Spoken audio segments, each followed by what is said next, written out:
Interesting.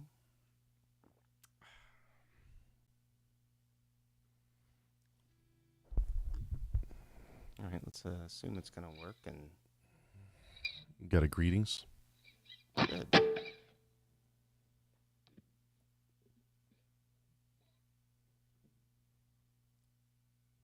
Ready? Sorry.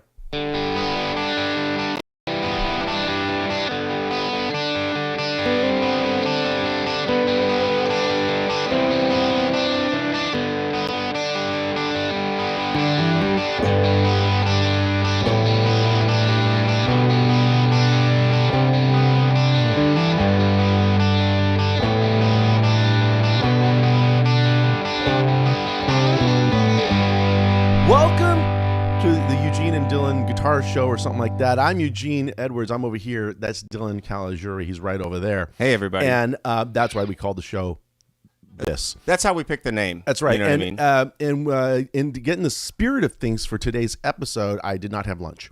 Oh, really? Yeah. So we're doing... That's courageous of you. yeah. I Very mean, courageous. you know, Gandhi. That's right, Gandhi. Oh, In fact, I did the wrong get it now. research. It's a hunger strike I did thing. the wrong research. Yeah, I had a lot of stuff about Bobby Sands and Gandhi. Bobby Sands. How's that for a reference, everyone? Everyone's like, who? Aaron Gobra. yeah. So, Dylan chose this. It's Hunger Strike, obviously by. Don't judge me. No, why would? No, we're not gonna. No, by I'm Temple of the Dog, and now, as most of you know, I'm not really. I was not a grunge kid. Although I was young when grunge happened, but I was on the road in a country band, Right. And so I kind of got removed from the whole MTV process at the time, and, Yeah. and the gestalt, if you will. Oh, indeed. But I was aware it Indubitably. was going on, and of course, this song was inescapable. Yeah. But the rearview mirror now, I think the chronology of the song on it when it was made Right. gets a little twisted. Sure. Because first thing is, this is the first time Eddie Vedder's on a record. Yeah. No one ever heard this voice That I before. know of, at now least, it's yeah. ubiquitous. Yeah. But but do you remember? So obviously, but you were more tied into that movement. You're a little younger than me. You were in school. So Yeah. do you remember hearing this? Was it a video? What Right. was the? I'm assuming it was the video. So, like most songs, I heard it on Beavis and Butthead. I believe it was on an episode of Beavis and Butthead, and That's great.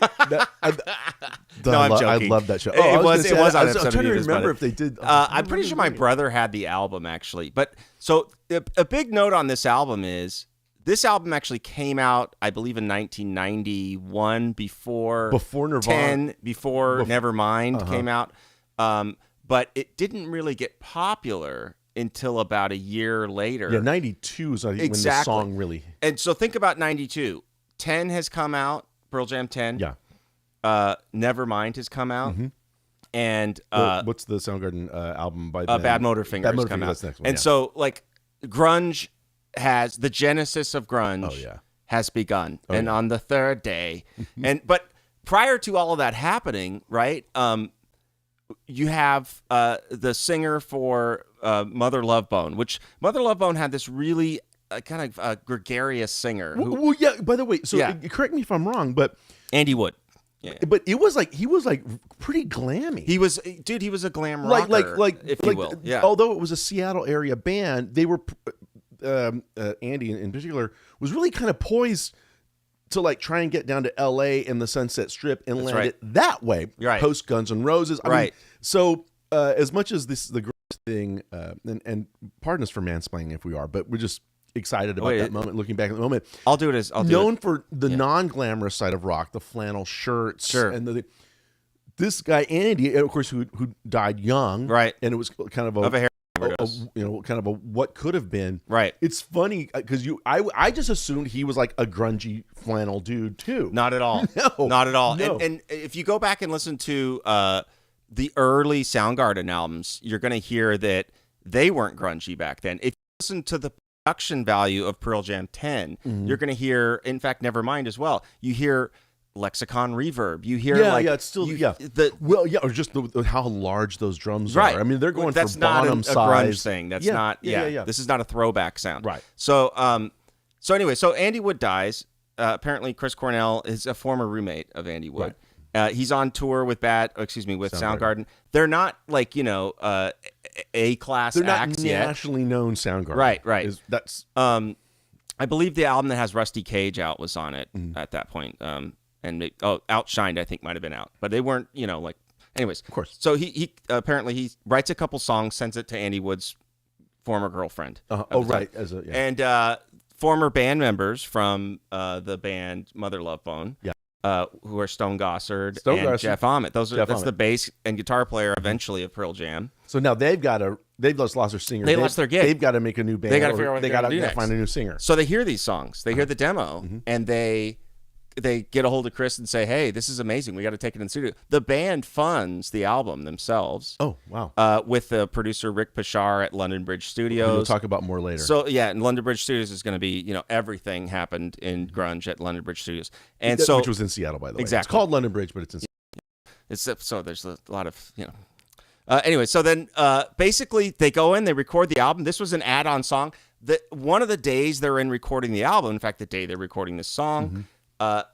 Eddie Vedder, a guy from San Diego. Diegan. Is that? I got to watch Anchorman again and figure out how you say that. San Diegoite? San Diego-tonian. Anybody have that in the chat? We get help with that.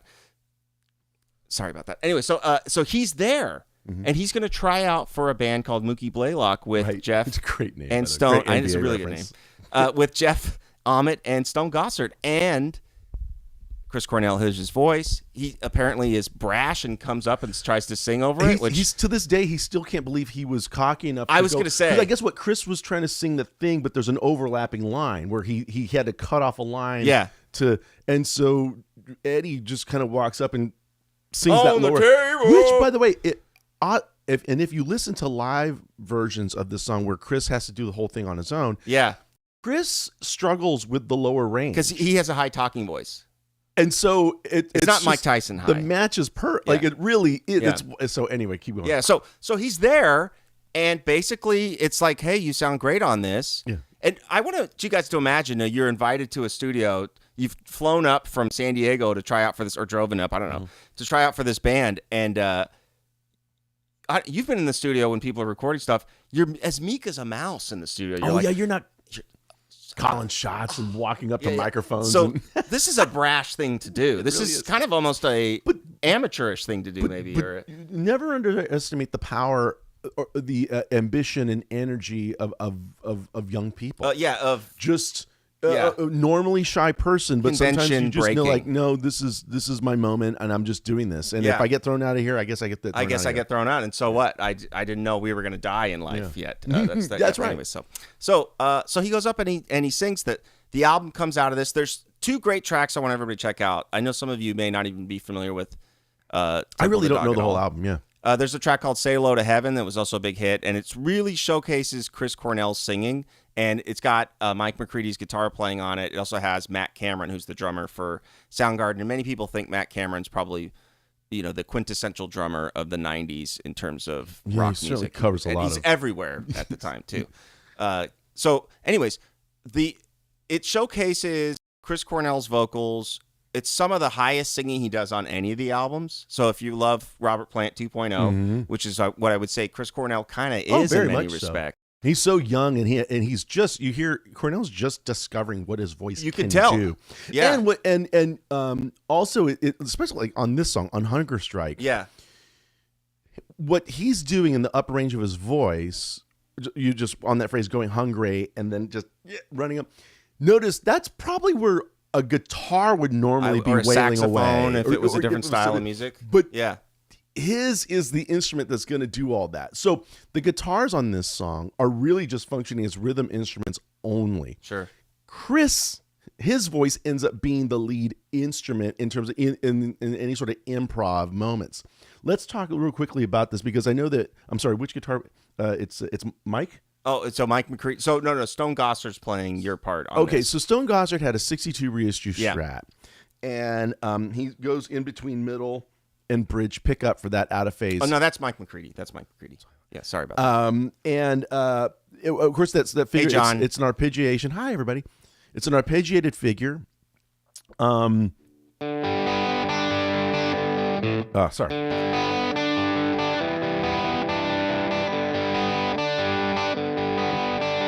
It's all on D, G, and B string. Yeah. And it's funny because you have the open B string and you fret it at the third fret, but you gotta get off that in time. Right. So it actually takes a little coordination. Personally, the way I can play the figure, all I remember is open B string at top of measure. Sure. That's the one detail I remember.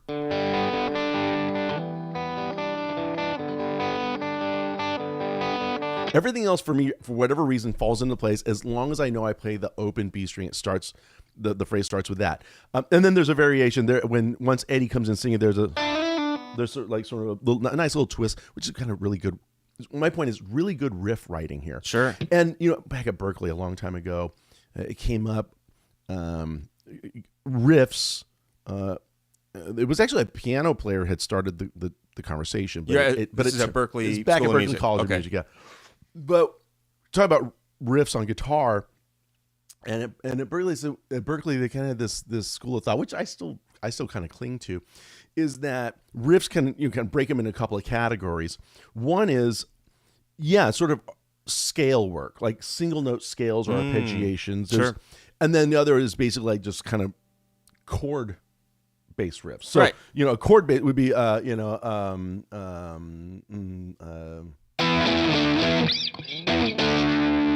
a good one. So the riff to Cocaine is just no, that's the wrong. That's a different the wrong song. It's a I'm different sorry. song. We'll do mashups later. Okay. And then, but this is obviously this is a riff that's based on arpeggiated. And I was going to ask you. I shall ask you now. Oh, good. Because when I hear this, I'm thinking I feel like there's a chord progression implied, but I don't know what it is. I feel that obviously it's open G. But then with the E note here, second fret D, this, and then we go back to the open G. I'm strumming this because I want to feel like, what if I were to strum this as full chords on an acoustic? What chords would I be playing? I don't know that. I'm going to figure, I'll figure this out. And then the more I listen to the record, I'm not ready to commit to. Obviously, we start on a G major. Well, let's keep going. Well, without the bass, you're saying? Without the bass first. Okay, kinda, got it. Well, I'm just thinking, that seems like a G major. When I come here, that could be E minor 7. It could be E minor, thinking. and E minor 7 is G major if you think about it, because 6, 1, 3, 4, 1, 3, 5, 7. They're just really close. And then back to G major. Right. Or is the second chord some sort of C sus or A7 or A7? Yeah, and I think C sus 2 so is it's a great. really nice and vague. So what were you gonna have? So if we hear it with the bass line, so Okay. play it once without the bass line. That's lovely. Now we add the bass line.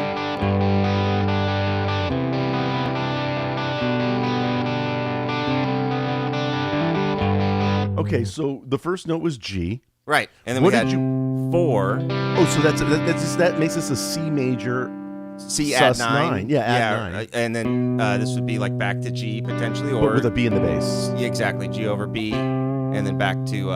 Okay, so back now to that's a C over a G. Right. Which, so if we think about that, if I play G, it's just a regular G chord. If I play C and C with the G, It's a sus 4. it's a sus 4 chord, right? Okay. And so I think we're talking just about a substitution here, and not a chord substitution, but a third for the fourth substitution. Right. It's not like a full-on chord change, which is very, very cool. Also, you'll notice that Dylan and I our low E strings are tuned down to D. We'll be getting to that. Because we're getting part. to the interlude later. How is everybody? We just came in hot. I know, we've just been talking this whole time. We just came in hot. Can we do a little house cleaning while we're... Let's do some house cleaning. You know what? Let's take a break here to say, hey, guys, if you enjoy the show, I've seen enough YouTube. That's people always do that. Yeah. Hey, but before we get going, let me just remind you to, if you don't subscribe to our channel, please do now. And also like it. It goes to like some sort of robot somewhere in the Maldives, and that controls everything. Yeah. You know, right. Is that right? It's either that or it's French Polynesia is another possibility. Yeah. But somewhere we're not sure. Tax breaks. We're not sure. But also, can we stop and look at Eugene's sweater for just a moment? Because I think that this who knitted this has an incredible skill set. Listen, I'm open to be sponsored by Mr. Turk, which is the male. So Trina Turk is a designer, and Mr. Turk is the male line. This is a Mr. Turk sweater. Wow. I get compliments. I was going to say it's really good. I like it. It's an asymmetrical pattern. It has the Japanese flag, sort of like doesn't it a little bit like a sort of a negative of that? A bit, not negative sentiment. So, anyways, I want to say that. I want to say also that we're going to start starting next Monday. We have an office hour every Monday at 6:30 Pacific Standard Time.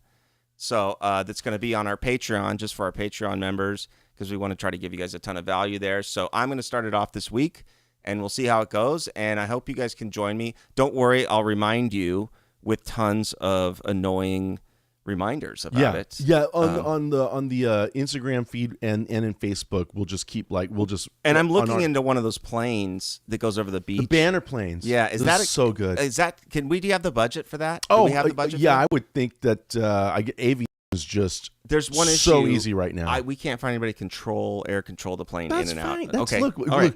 We don't really have to land that. Okay, plane. We don't need to, because that could just keep going. That could just keep going. We want more people. We want more people to watch this. Okay, there you good. go. Thank you guys. Thanks for being here. So we've got this cool, and it is a very Strat centric lick that our page. Being out of phase, and it's a relatively clean sound too.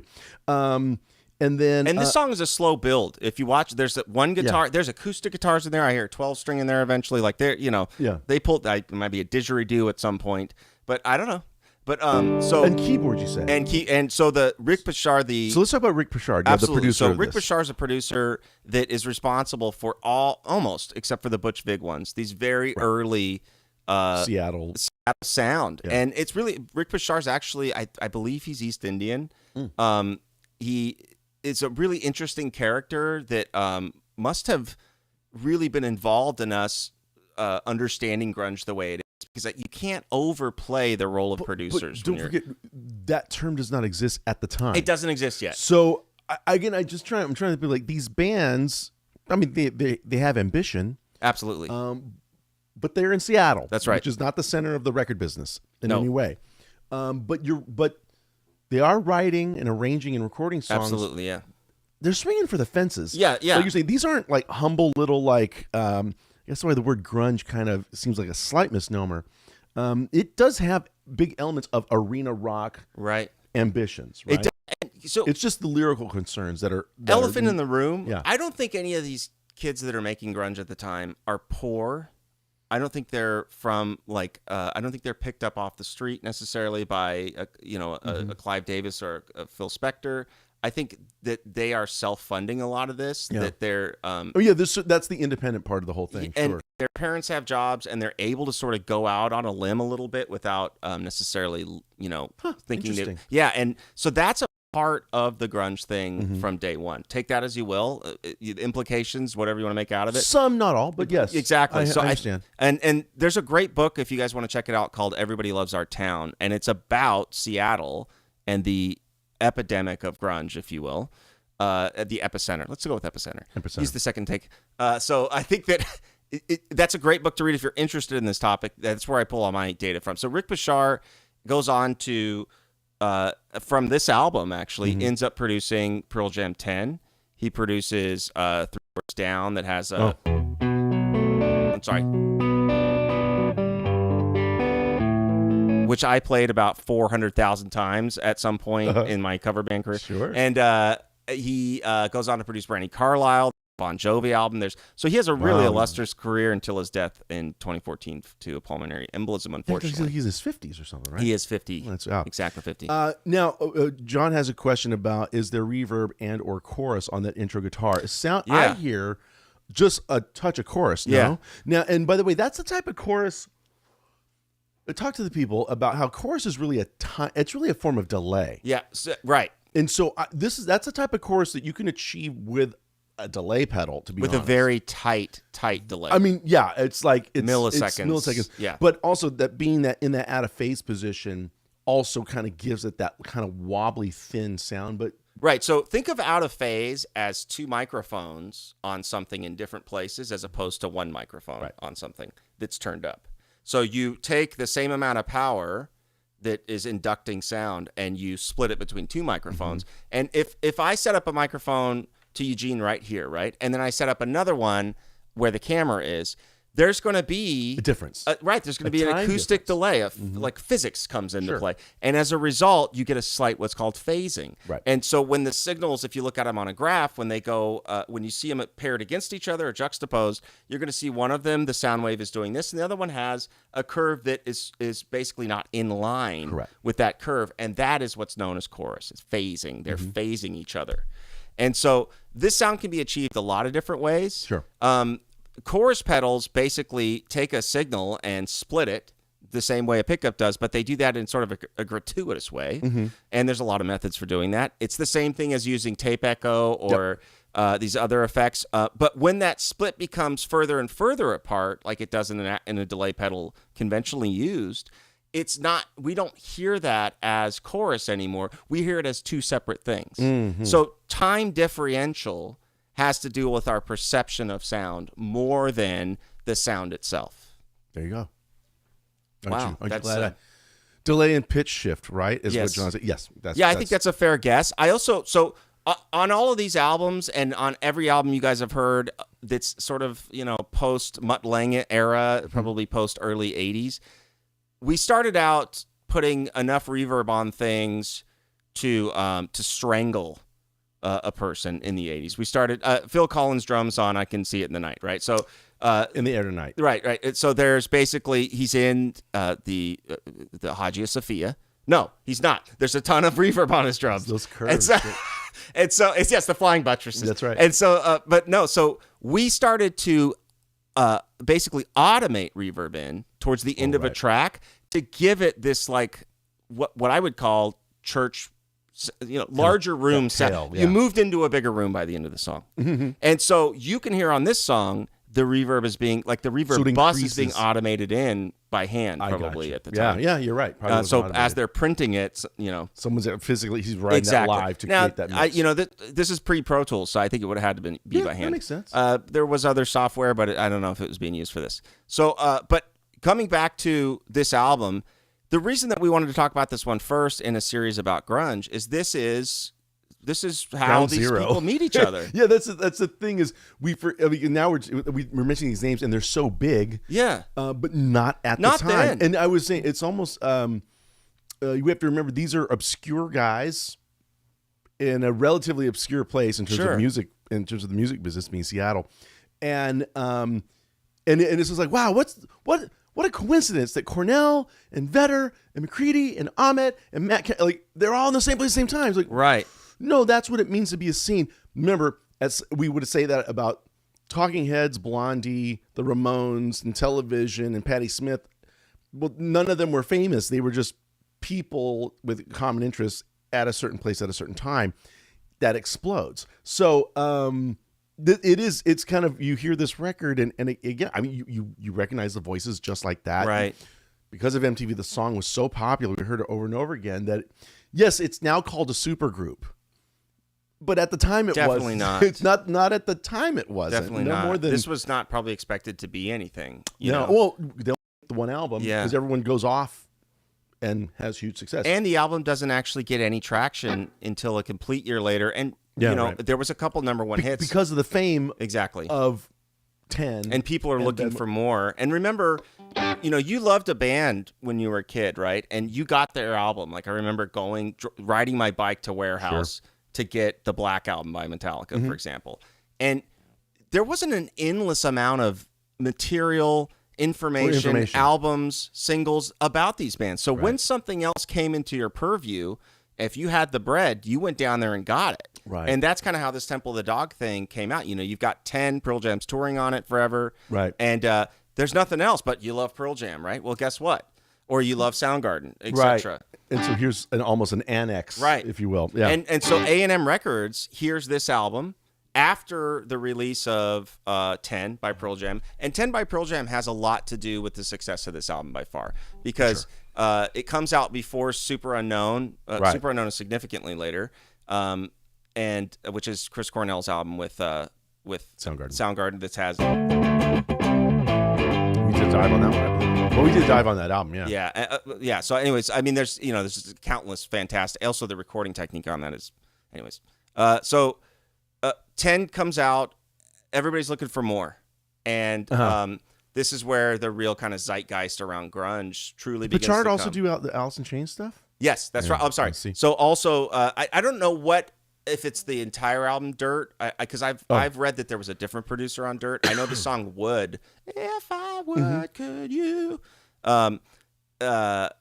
Is Bechard, apparently. And then there's an called Sap. If you're a big, huge Alice in Chains fan, you might know about that one. But so really interesting sort of chronology of this album. So let's go to there's a true interlude in this song, and when we finally towards the end of the chorus get to a walk up in the bass is when all the tension.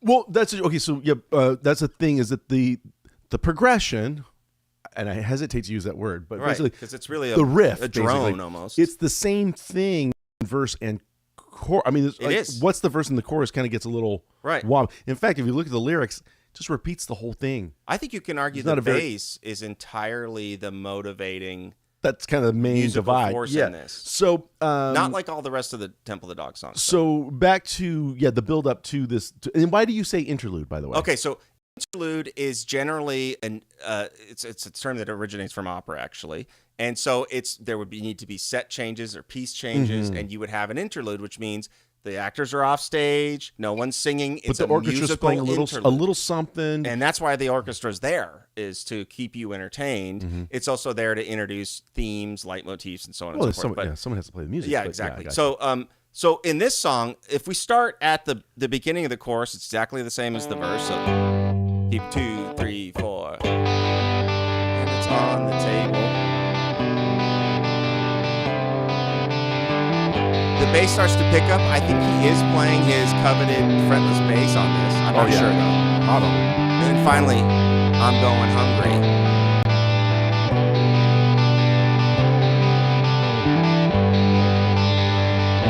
And then when we get to this interlude right here.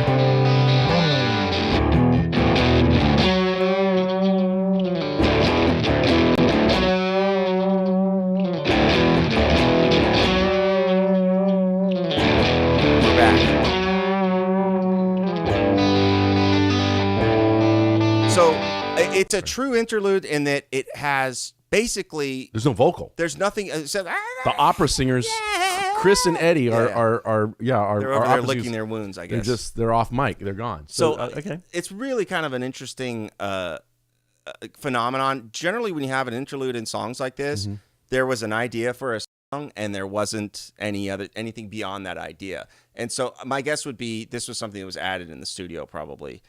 It's probably something that was. Oh, you added. think it was an edit? Yeah. Oh. No, I think they came into the studio. Oh, I got you. Like we can't just do this. We can't just do this forever. This drone the song's thing. like a meditative drone. Yeah. Also, the word from Chris Cornell. There's a famous interview with him on Howard Stern. If you want to watch it, you really, bands like the bands that we listened to growing up, we really didn't know what these people were like. In general, for better or for worse, by the way. Yeah, good point. But I occasional interviews you might see on MTV News or a Tonight Show if you go further back. Yeah, but bands like this, it's not like they'd go and sit on the couch. Well, I mean, even for the bands prior to this. Even, I understand. You really didn't know these people, and for better or for worse, by the way, because sometimes you don't. Yeah. But you realize that Chris Cornell is a really quite intelligent, docile creature. A sensitive guy. Yeah, and this is the Howard Stern interview that I would, if you guys are into this, I would recommend that you look that up. It's really, really good. Well, which one? He did more than one, no? Did he really? There's one I'm thinking of is probably the same one. It's a full show of Chris Cornell, basically. Yeah. So anyways, it's a great one. And he, he's lucid. He talks, I don't know if he ever wasn't lucid, but he's really kind of at a point where he's just sharing all, bearing all. And he talks a lot about his career, how he learned how to sing like this, and blah, blah, blah. So when we get to this album, he wrote a song after he had written the other songs, which were really the songs that he wrote to Andy Wood, the singer of Mother Love Bone that died, which were "Say Hello to Heaven," "Reach Down from Heaven" is the other one. They're tributes, they're epitaphs in a sense. Well, you understand, Cornell's what? Somewhere 20, early 21, 20s, 22. man. So he just lost a friend. Yeah, probably for the first time. And obviously, it's not. I read that's they not an were age where angry you're at this person, by the way, well, for having Sure, that's a fair, reasonable. We know that's one of the stages. Yeah, that's there. And so this brings us to a really interesting conversation about grunge music. And I remember when I was a kid, I didn't. I grew up above a mastering studio, and it was like right there, right down the street. So much, I know, right? And the person that ran the studio was a very talented person, taught me a lot of stuff. Didn't really like the music. Funny story, didn't like young people music. I mean, anyway, so but he was like, it's all negative. Our music in the 80s was happy. And I got that. I take that point, by the way. Katrina the Way is Walking on Sunshine. I totally take that point. But one of the things that happened in the 90s that maybe had happened in folk music or war protest music prior to this, but not a lot on the mainstream, was that people started talking about what was really happening directly. So hip-hop without euphemisms. Hip-hop had started it, had begun in the 80s doing that. And I'll tell you, to pull the camera back a little further, in England in the mid to late 70s, obviously economically depressed, not a lot of work, not a lot of opportunities for young people. That dissatisfaction was in the punk music. Right. And America really at the time didn't really take to, like, I don't know what's the big deal. I think the sentiment was carried. And then 15 years later, post 80s, sort of good, just decadence, I guess, maybe. The crash came. Yeah. And these folks were writing songs about that. Yeah. And now we can say, look, maybe they were, again, when you're young, things hit you in a very, very, like, your emotions run really deep, right? And you're really, your heart's on your sleeve. Just listen to Chris's vocal, right? But that's also why we make art, right? That's why we make art. That's human expression. And I would also say that I remember when we did on the old Fender show, we did a thing, I think, on Green Day's Dookie album, and talked about how, listen to Green Day's lyrics, especially on that first album, a lot of disaffected youth, same characters, but the music just had a little more. And they talk a lot about that, by the way. I mean, they were like a correction to a correction, which is that's how music develops. Yeah. And then that's the part of where, like, corporations and AIs can't really predict, manufacture that, because a robot isn't going to respond to the gestalt of the times. It can only be mystic, right? It can only work with the compendium of information that's already. It's a trailing form so far. I hear you. But the memeism could actually become. Yes, but I also think that young people, when they first heard this, again, they're first hearing this song. Usually, they've already heard 10. They've heard Nevermind. They've heard, and I think it meant something to them that. Somehow the story must have gotten out. Obviously, I'm sure the label got the story out, that this was written and recorded as a tribute to a buddy of theirs who died, a singer that you will never get to hear. Yeah. And so I think that the teenagers, I think they kind of connected with that somehow. Right. And also you're like, oh, this song is very, very personal for the young men that are on this record. Right. So, and it was, I don't think at the time it may have been I don't think they're consciously making social statements necessarily. No, they're just making my roommate the music died. that they choose. Exactly. Yeah. Now, by the way, and John Waby says, feels like this was also the heyday of Guitar World magazine. Could be. Well, I'll tell you what. I think Guitar Magazine itself was probably the hottest one at the time. One I liked. Well, Guitar. So Guitar World, I'm thinking 2000, 1999-ish. Oh, really? Yeah, wow. Late 90s. God, I mean, I was reading those things in the 80s, and I kind of wasn't. I guess I didn't really have a fixed address in the 90s, so I do. But certainly, the guitar magazines would have had a lot to cover because grunge. Thinking about it, I mean, yes, metal. We talked about hair metal, late 80s. Do you guys remember Rip Magazine? I remember it. Okay, so there was a magazine called Rip Magazine. There was Guitar Magazine. Some of these, like, kind of more clicky, like, musical areas were starting to get conglomerated into. Oh, right. And by instrument, by the way. And so, like, the story of the musicians was starting to enter into the instrumental instruction and really selling instruments space as well. Let's face it. I'm sure there was probably some involvement there. And selling magazines, right? But there's a lot of guitar parts, tones, different tunings, different type signatures, Producer interviews, just that sort of stuff. Yeah. So those guitar had a lot to write about. I mean, because they really. I mean, what were you going to say about a Wilson Phillips record? But then something like this comes out, and the 10 album, and there's just so many layers of guitars, and like there's just so much to talk about. And there's some kind of non-conventional playing that happens in grunge, whether you like it or not, or whether you think it's on the Soundgarden dive we did on that one. I was like, oh, I mean, there's just scales that aren't common, the time signature stuff, right. And I think they're pursuing that much in the way that that the birth of electronic music, German electronic music originally, and then electronic music altogether, is this like push from I don't want anything to do with classical music because that means Nazis, that means Hitler. Well, literally, it explaining means that. why because that music was used to emotionally manipulate the masses, and it was conducted by Goebbels at the. I mean, so the idea was that's where we get like what eventually becomes like Kraftwerk and that sort of. I want it out of this world, and this is such a departure. A correction to something. Exactly. Yeah. This is such a departure from the 80s. It's such an on its face, like middle finger to raucous guitars, things that I love, by the way. I'm not saying I don't like these things. No. It might have been an overcorrection, whatever you want to think about it. It just happened. Yeah. But like it's such a departure that that's what ultimately I think gets the attention. The attention is this radical change.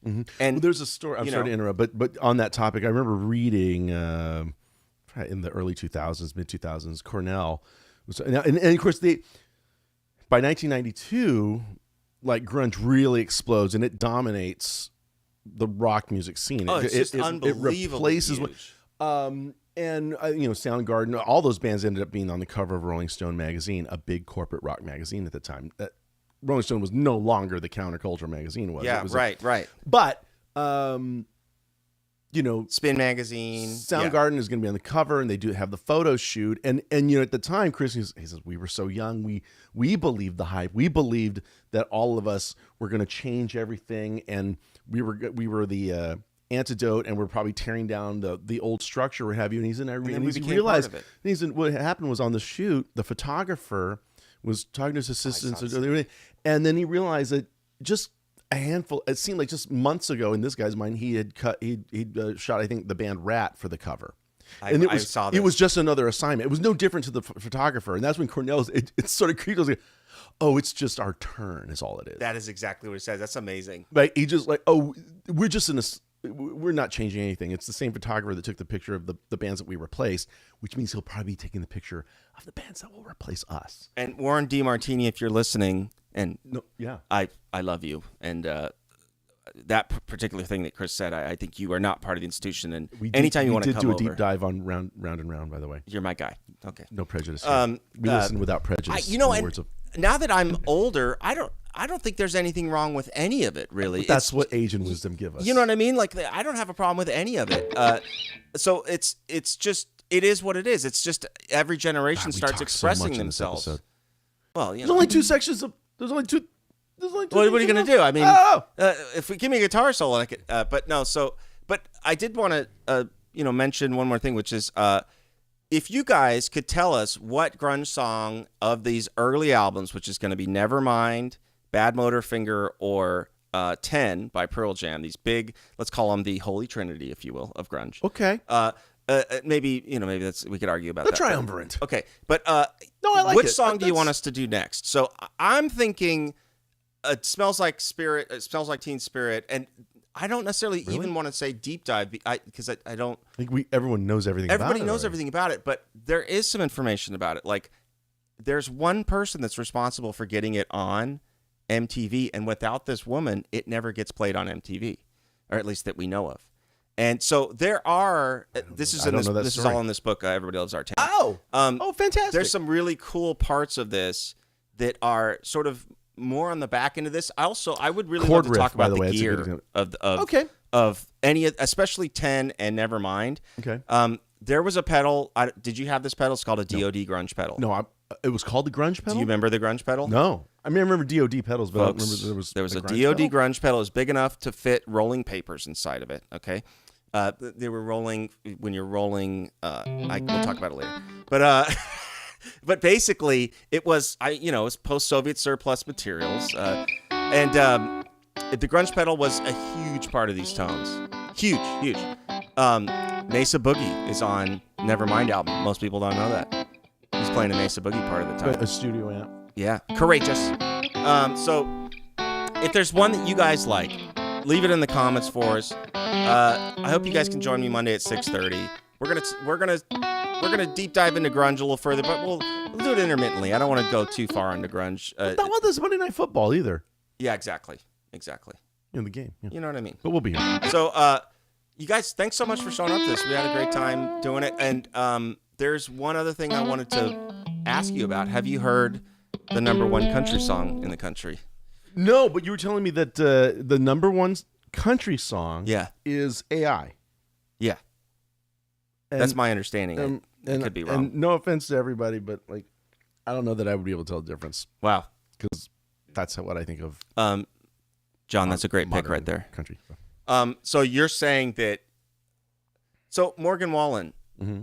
I'm gonna go out on a limb, and if you guys love Morgan Wallen, it's all good. The world does. He's like that's one of the most popular acts in the world. But we're all allowed our opinions, right? No, I'm not. Yeah. I'm just. And I my problem with Morgan Wallen is not any of the rap or anything like that, right? Mm-hmm. It's I have started to feel like the barrier to music making is gotten so low that that I don't feel craft. Okay, but that doesn't explain the success of. That's well, I can tell you what the success it part might be is, too big of a topic to get into at the end here. But we're going to talk more about all this stuff going forward. Yeah. I really want to get into it. No, but it's a thing. It's a little later, but yeah. See, Black that is later, Bruce. Yeah. But see, I think the idea is that we'll be working our way towards. Absolutely. You talking about Black, the song by Pearl Jam? I don't know. Or is it Black? I had a cat named Black years ago. He's talking about your cat. That. Oh, okay. It was a good cat. We could do a show on Black. You guys have a great week. I played it wrong again. Do me a favor. Don't go hungry.